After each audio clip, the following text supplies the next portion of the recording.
Everything in life is in the process of constant change, constantly becoming something new.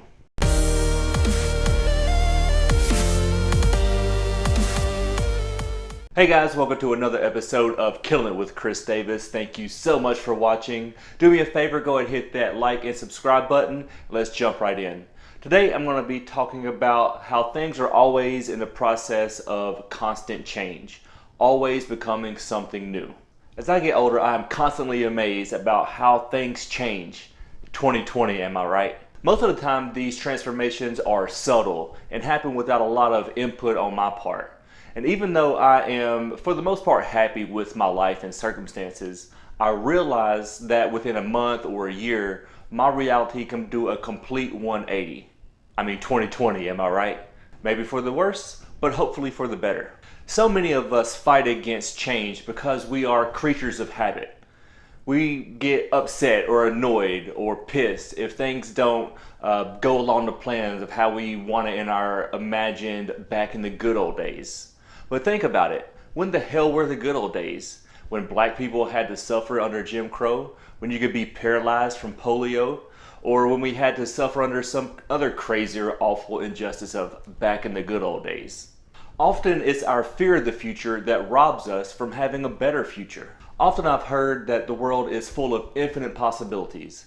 And since change is going to happen with or without our consent, I think it would benefit us to be strategic about initiating this change ourselves. I think the best thing that we can do is first figure out where we're stuck in life. What are some of the limiting beliefs that we have so we can make our next reality a better reality? Why not seize the infinite to transform our life into truly something worth living? I think very few of us are strategic about life.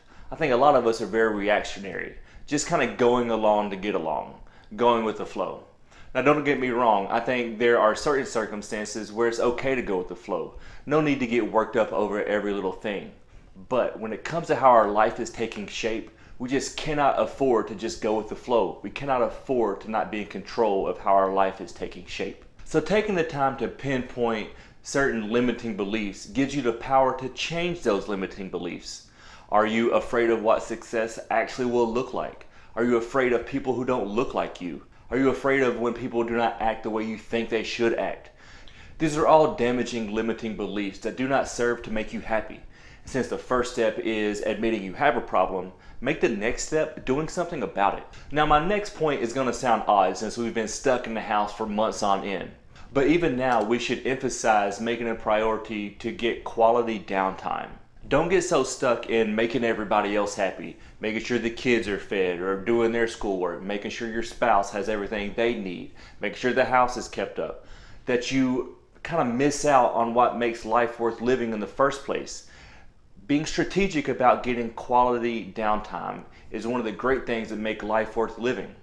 Here we should strive for balance. Our mental health is more important now than ever. Leveraging constant change to build good times in your life strategically allows you to maximize the effort that you give when you do have to be on. Don't make the mistake of being a martyr, working 24/7. Look, even God rested on the seventh day. And if the deity made it a priority to rest, I think we should too. Finally, as you embrace the constant change that's going to happen anyway, why don't you have faith that that person that you're going to become is going to be successful and happy? Yes, there will be setbacks. 2020, am I right? But that's not going to be the general trajectory of your life.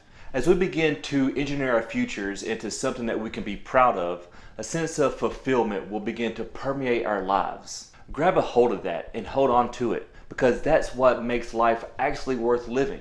Well, that's it, guys. Thank you so much for watching. If you've gotten any value out of this video, do me a favor and go and hit that like and subscribe button, because it would mean the world to me. Because the goal here on this channel is to give you little nuggets of information and maybe a different perspective that can help you kill it in life.